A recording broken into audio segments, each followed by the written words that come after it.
Fala galera, hoje a gente vai fazer um resumo aqui sobre modelos atômicos. Vamos lá.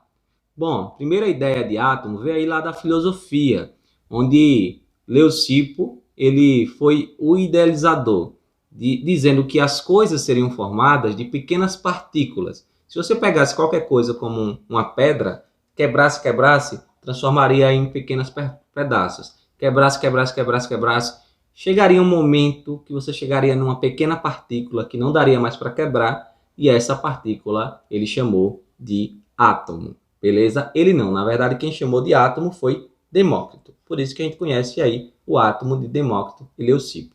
Bom, esse modelo atômico inicial foi baseado apenas na intuição e na lógica.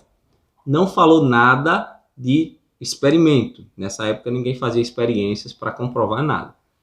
Mas aí depois, Dalton ele fez o modelo atômico, agora sim baseado em experimento. Ele dizia que toda a matéria era formada por pequenas partículas chamadas de átomos. Que os átomos de um determinado elemento químico eles eram iguais. Que átomos de elementos químicos diferentes possuíam massas diferentes. Que uma determinada substância podia ser formada pela combinação de dois ou mais átomos em uma proporção definida. Então, juntando ali átomos, formaria uma substância. E os átomos seriam esferas maciças, indivisíveis e indestrutíveis. Essa é a ideia de Dalton. A forma como ele expôs o átomo para nós. O átomo seria assim, ó.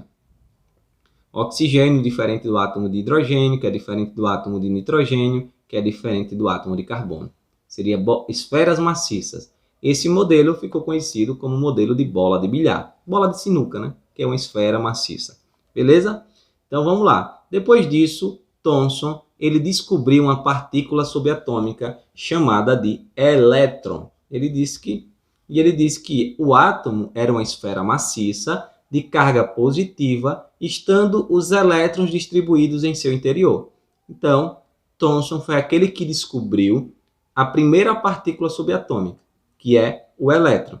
E ele descreve o átomo aqui, ó, como uma esfera maciça, com essas bolinhas aqui, que seriam os elétrons, que estariam distribuídas sobre o átomo, dentro do átomo, né?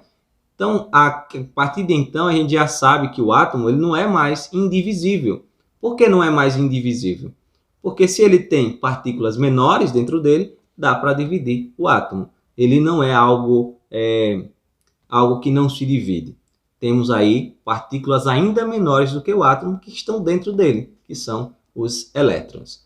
Depois disso, Ernest Rutherford fez uma experiência onde ele emitiu uma radiação de carga positiva sobre uma fina lâmina de ouro e conseguiu observar que essa radiação passava livremente, praticamente livre. A maioria das partículas alfa, que era a radiação que ele estava emitindo, atravessava a lâmina sem sofrer desvio. Bom, se o átomo fosse maciço, a radiação não ia conseguir passar tão tranquilamente. Então, ele descobriu que o átomo possui uma grande região vazia. Ele também observou que algumas partículas sofriam desvios e até mesmo voltavam, mostrando que o átomo possui ali um núcleo positivo. Um núcleo positivo onde tem partículas chamadas de prótons, beleza? Então, para Rutherford, o átomo seria uma estrutura praticamente vazia, não é mais maciço.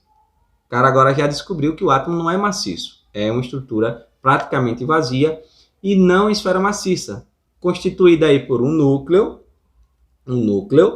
que é muito pequeno, com carga positiva, e a massa, a parte maior da massa, grande parte da massa do átomo está aqui no núcleo. A massa do elétron é bem pequenininha em relação à massa do átomo, beleza? E os elétrons com carga negativa estariam se movendo ao redor do núcleo.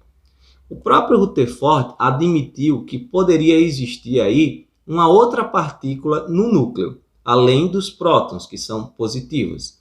Uma partícula sem carga. Mas só em 1932 que James Chadwick, ele descobriu aí que existiam realmente outras partículas sem carga que foram chamadas aqui de nêutrons, ok? Então, no núcleo, além dos prótons, que tem carga positiva, tem os nêutrons, beleza?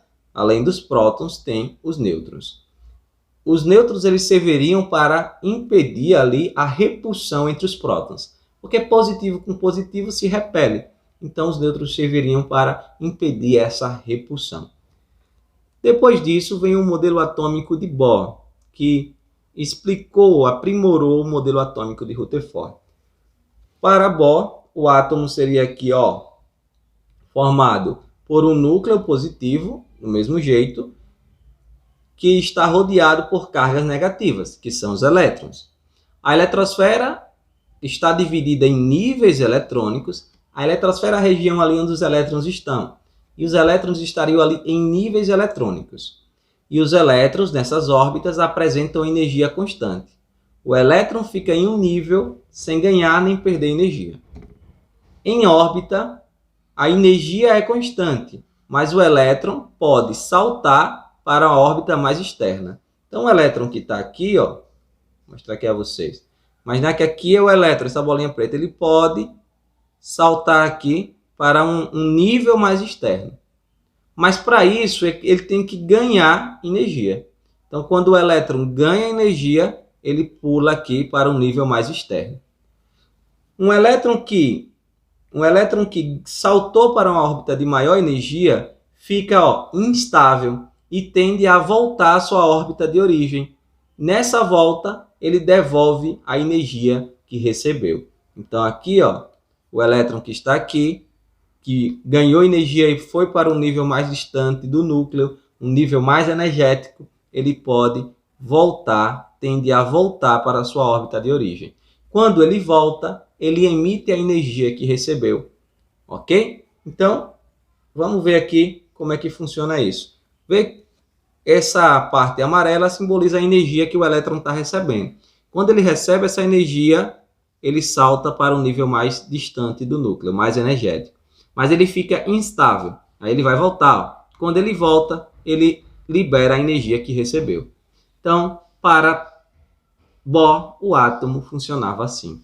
Esses são os 4 modelos atômicos aí, baseados em experimentos, né? Baseado já em pesquisas experimentais. E foi um resumo para vocês. Agora, você se inscreva no canal, deixe o like.